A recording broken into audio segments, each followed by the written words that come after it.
Hi, and welcome to Cenario, your partner in mental wellness. Here on our channel, we share educational, insightful, and science-backed content to help you understand your mental health and take meaningful steps toward a more balanced life. If you're ready to learn, grow, and take control of your wellness journey, let's jump right in.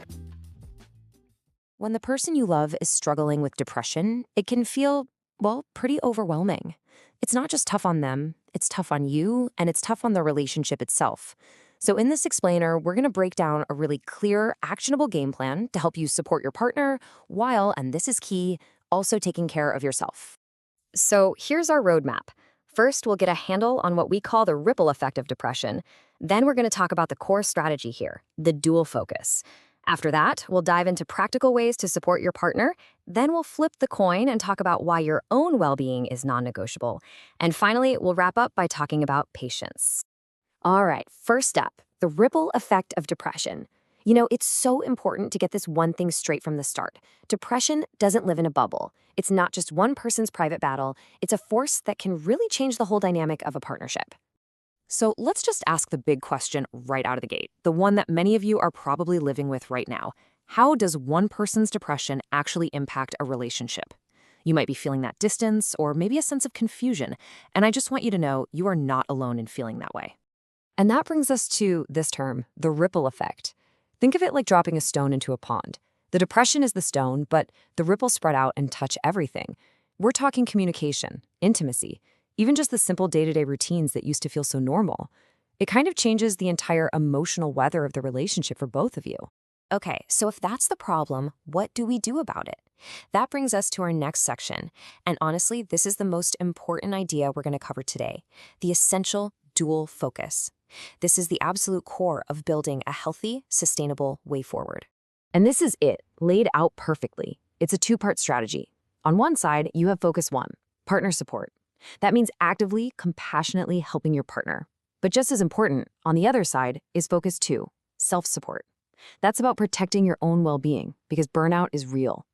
These two are a package deal. You truly can't have one without the other. It's all about balance. So let's dive into that first pillar, supporting your partner. We're not going to talk in vague terms here. We're getting into real, concrete strategies that are both effective and, just as importantly, empathetic. And the foundation, the absolute bedrock that all of this is built on, is effective communication.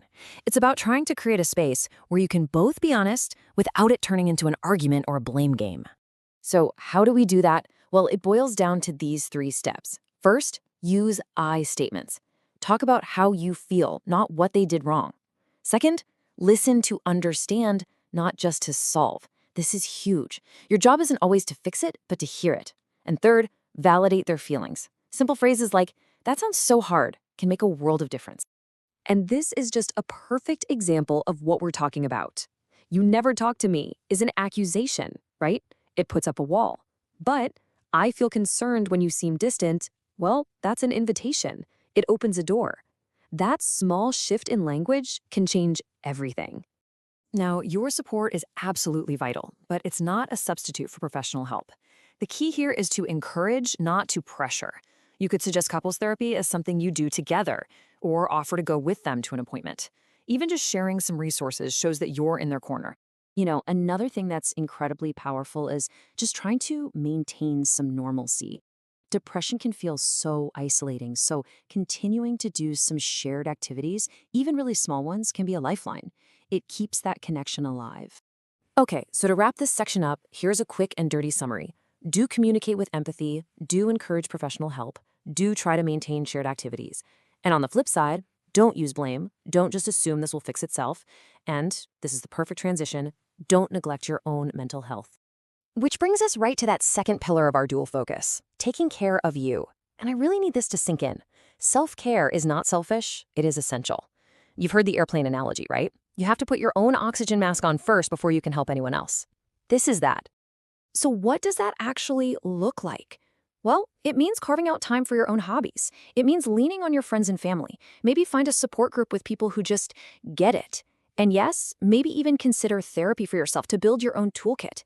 Setting boundaries isn't about shutting your partner out. It's about making sure you don't run out of gas.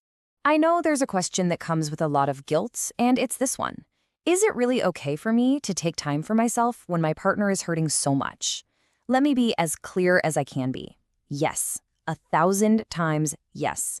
It's not just okay, it is absolutely essential for you, for them, and for the future of your relationship. All right, our final section. We've talked about what to do, but we also need to talk about the mindset behind it all. This whole thing, this journey, requires a massive amount of patience. It's about setting realistic expectations. And this might be the most important thing to remember. Progress is not a straight line. It's messy. There are going to be good days and there are going to be bad days. There will be 2 steps forward and sometimes 1 step back. And that is completely normal.